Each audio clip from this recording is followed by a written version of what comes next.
My parents spent my $12,000 emergency savings to redo the living room. We thought you'd understand, my mom said. But when my boss found out why I was sleeping in my car, everything changed. I grew up in a small town called Poughkeepsie, New York. Nothing too special, just a patch of suburbia with strip malls, old diners, and a decent view of the Hudson if you knew where to look. My parents, Marla and Dennis, were what you'd call proudly average. High school sweethearts never moved more than a few miles from where they grew up. My dad was a freelance mechanic and handyman. My mom worked at a dentist's office for nearly 2 decades. We weren't poor growing up, but we didn't have extras. Vacations meant camping in state parks or driving out to my aunt's house in Scroon Lake. Still, my parents made a big deal about being responsible with money. They made me get a job at 16, lectured me about credit cards, and talked endlessly about saving for a rainy day. I took all of that seriously. When I went to college, SUNY New Paltz, they co-signed a student account for me. I kept it even after graduation because it was just easier. I figured, hey, I'm the only one using it, and I trust them. Why change it? Big mistake. After graduating, I got a job in Albany doing admin work for a tech consulting firm. It wasn't glamorous, but it paid okay. I kept my expenses low, tiny one-bedroom apartment, cooked at home, never went on vacations. Every month, I funneled whatever I could into that savings account. I never touched it. I was proud of that. $12,000 might not sound like much to some people, but for me, it represented 5 years of discipline and sacrifice. It was for emergencies, real ones. Job loss. Medical bills. Car breakdowns. Never once did I think it would be used to throw pillows and a new entertainment unit. In March of last year, I got laid off. It was one of those cold corporate mass layoffs. Our department got wiped clean in a Tuesday morning Zoom meeting that lasted 10 minutes. No warning. No real explanation. I didn't panic at first. I had my savings. I had a decent resume. I figured I'd bounce back in a month or two. I called my parents later that day just to talk. Didn't even bring up the layoff. I didn't want to worry them. 2 days later, my mom called me. She sounded chipper. Oh honey, you should see the house. We finally did it, new floors, a giant sectional from that Italian place I love, and we knocked out that awful wall. It's so open now. I was quiet for a second. Wow. That must have cost a fortune. Oh, well, she said, suddenly coy. We sort of used your savings. I didn't understand at first. What do you mean? You know, the account we co-signed back in college. We thought you'd closed it or moved your money. No, Mom. That was my emergency fund. It's the same account I've been saving into for 5 years. There was a pause. Well, we only used part of it, just under $12,000.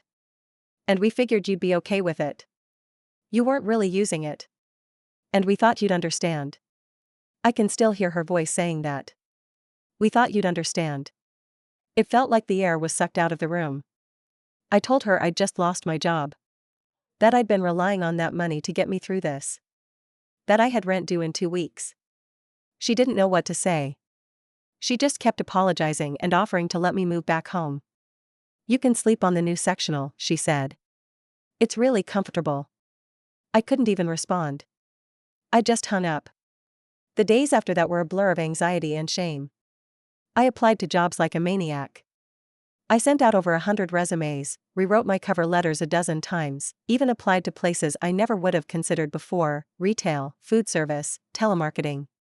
Nothing. Silence. A few rejections. Mostly just nothing. Rent came due. My landlord gave me a grace period, but it wasn't long. I sold what I could: furniture, electronics, clothes, but it wasn't enough. My unemployment benefits hadn't kicked in yet, and I was too proud to ask friends for help. So I packed what I could into my car. Blankets, canned food, some clothes, a flashlight. I parked behind a Target off Central Avenue and cried myself to sleep in the back seat. I never told anyone. I made up stories. Told friends I was house-sitting for a coworker. Told my old roommate I was staying with family. I'd shower at the gym, sit in cafes all day with my laptop pretending to work, and sleep in the car at night. Every time I heard footsteps or saw headlights, my heart would race. I never felt safe. But I also felt invisible. Then something changed. Dominic, my old manager from my previous job, emailed me. Just one line, "Still in Albany?" I hadn't spoken to him since the layoff. He was a no-nonsense guy, ex-military, straight to the point, but fair. I'd always liked him. He told me he was working on a contract gig in Saratoga Springs and needed someone to handle the logistics. It wasn't permanent, but it paid $30 per hour and would last 3 months. I said yes immediately. I didn't tell him about the car. I showed up every day looking as put together as I could manage, wearing business casual and keeping my laptop charged at coffee shops. One afternoon, after a meeting, he asked me if I was still driving that ancient Honda. Yeah, I laughed. She still runs. Are you living out of it? I froze. I tried to deny it. He just looked at me. Not judging. Not angry. Just watching. I'm fine, I muttered. It's temporary. You're not fine, he said. Get your stuff. You're staying at my place. What? I've got a duplex in Troy. Upstairs is rented, downstairs is empty. Nothing fancy, but it has heat and a bed. And it's yours for now. I didn't know what to say. I didn't want to accept. But I was so tired. I hadn't slept in a real bed in weeks. That night, I moved into his guest unit. It was a tiny studio, old carpet, second-hand furniture, but it was heaven. I took the longest shower of my life. I ate a warm meal. I slept under a roof without fear. I cried the whole next morning. I settled into the Troy duplex like a stray animal trying not to knock over the furniture. The first week was awkward. Dominic didn't hover or ask questions, but I could feel the weight of his generosity every time I passed him in the shared driveway. I kept thinking, I need to earn this. I need to prove I'm worth this. So I worked like hell. The project he brought me onto involved vendor contracts for a regional logistics startup, messy back-end data, overlapping invoices, and half-written policy documents.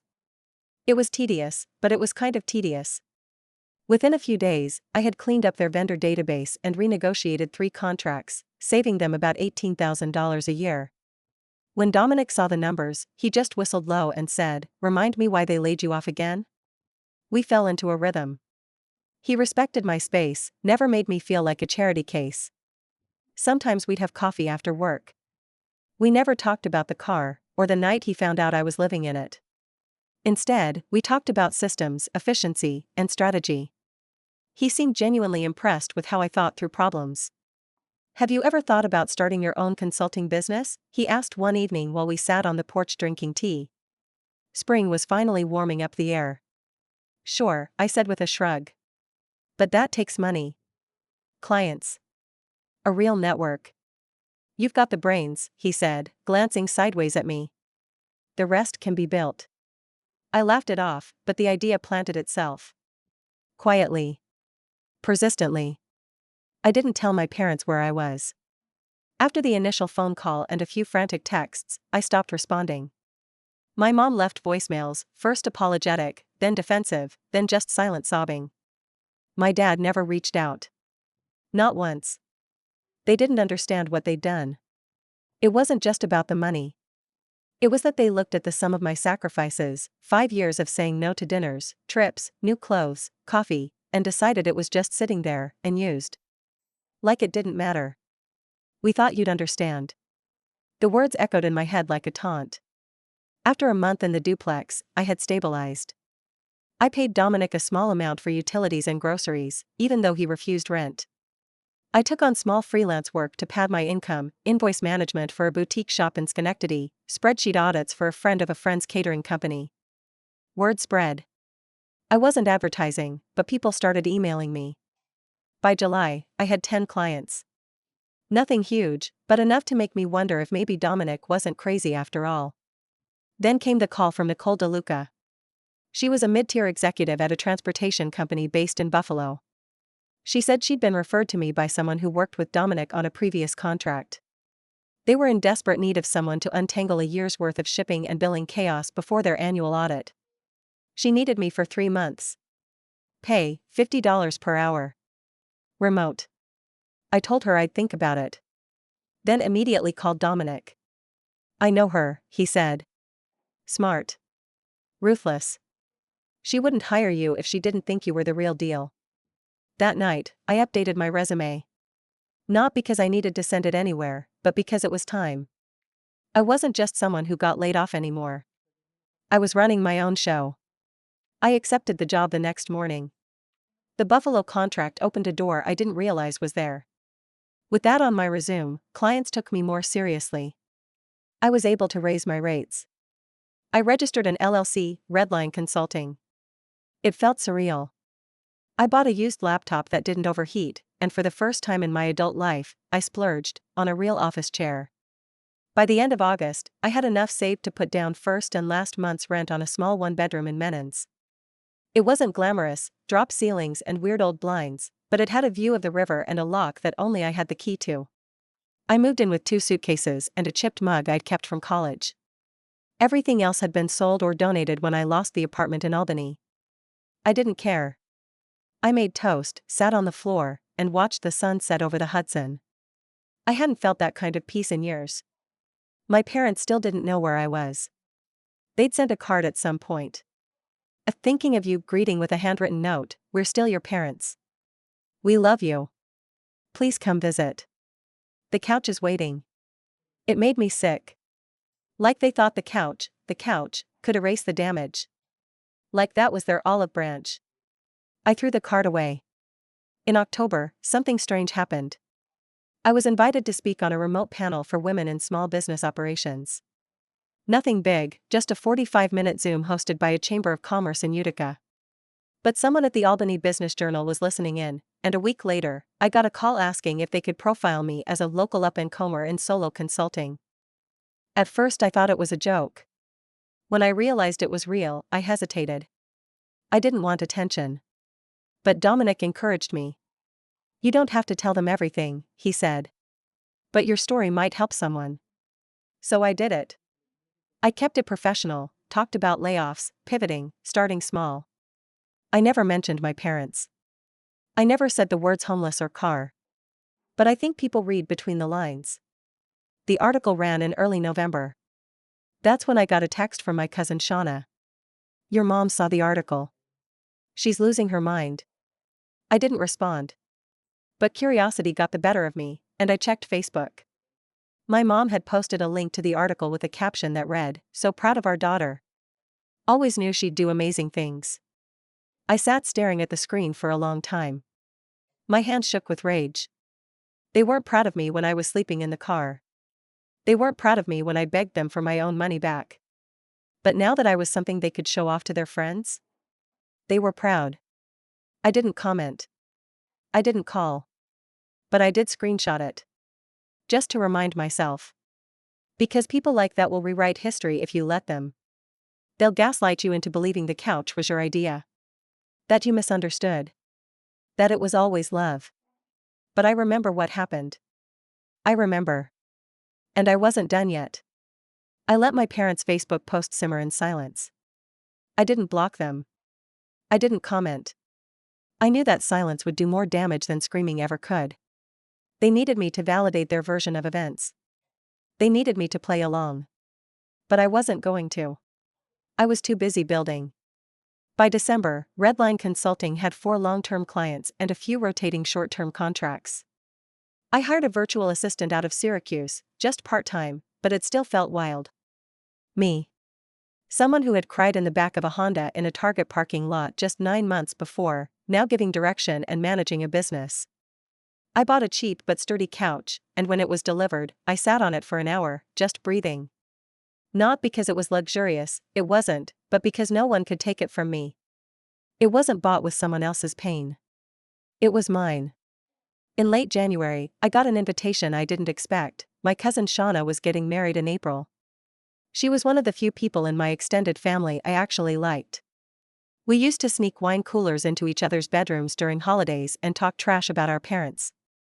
The wedding was going to be in Beacon, at a pretty little event space near the water. Small, 75 guests. My parents were going to be there. The idea of seeing them again after all this time made my stomach churn. I called Shauna. "Are you sure you want me there?" "Are you kidding?" she said. "You're my favorite person in the entire family. And honestly, if you don't show, it'll just give Aunt Marla more room to play victim." I exhaled. "Okay. I'll come." "Good. And hey, don't dress like you're trying to be polite. Make it unforgettable." That became the theme of the next 3 months. Unforgettable. I didn't want revenge in the dramatic, scorched earth kind of way. I didn't want to scream at them in front of people or humiliate them with secrets. That's never been my style. I wanted them to feel what I felt the day I realized I couldn't trust them anymore, small, out of place, quietly shut out of something they once assumed was theirs. So I made a plan. First, I hired a stylist, not someone fancy, just a sharp-eyed woman named Corinne who ran a personal shopping business out of Albany. I told her I needed something timeless, elegant, expensive-looking but not over the top. We landed on a deep emerald dress with clean lines and a subtle slit. Hair swept back. Bold lipstick. Small but striking jewelry.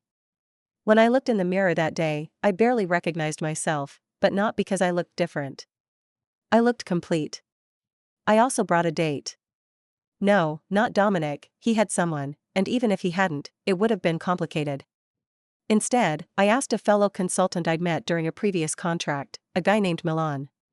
He was tall, calm, funny, and had the kind of dry charm that made people lean in.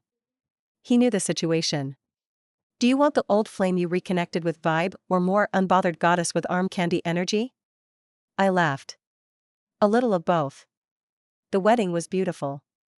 Warm spring air, flowers and soft pinks and whites, jazz quartet in the corner. The moment I walked into the courtyard, heads turned. I saw my parents sitting near the center aisle. My mom's smile faltered the moment she saw me. She stood up halfway, like she wanted to say something, but I nodded politely and kept walking. No embrace.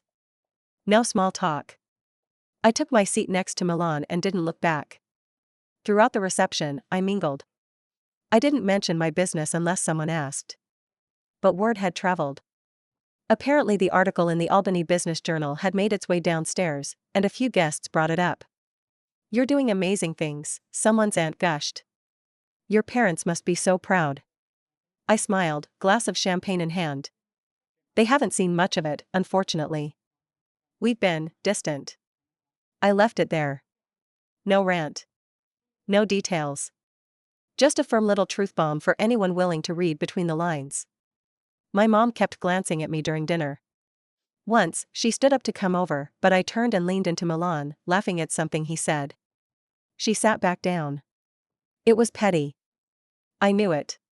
But it felt right. Let them sit in discomfort. Let them watch the woman they underestimated move through a room with quiet power they didn't give her. Let them realize they don't know me anymore. Later that evening, I walked past their table on my way to the restroom. My dad looked up at me, his expression unreadable. My mom gave me a strained smile. "You look beautiful," she said. Her voice was soft. "Careful." "Thank you," I replied, with the same calm she used when she told me she'd spent my money. She opened her mouth like she was going to say more, but I didn't wait. I just kept walking. After the wedding, I got an email. It was from my mom. Subject line, "Let's talk." I didn't open it. I archived it. A few weeks later, a mutual friend told me they'd heard from Marla that I was cold to them at the wedding and that she just doesn't understand what she did wrong. That confirmed it. Nothing had changed. They hadn't learned. They wanted reconciliation without responsibility. Forgiveness without accountability. But I had learned something crucial: closure doesn't require participation. By the time summer rolled around, I'd moved into a slightly larger apartment in downtown Albany. 2 bedrooms, hardwood floors, a small balcony with space for herbs and a tiny bistro table. I'd added 2 team members to Redline Consulting, and we were planning a fall client summit in Rochester. And one morning, I walked into my kitchen, poured myself coffee, and sat on my very own couch, soft gray, clean lines, a little saggy from use. The sunlight hit just right. Warm and golden. And I smiled. Not because I had destroyed anyone, but because I had saved myself. Quietly. Thoroughly. Completely. And they could never take that from me again.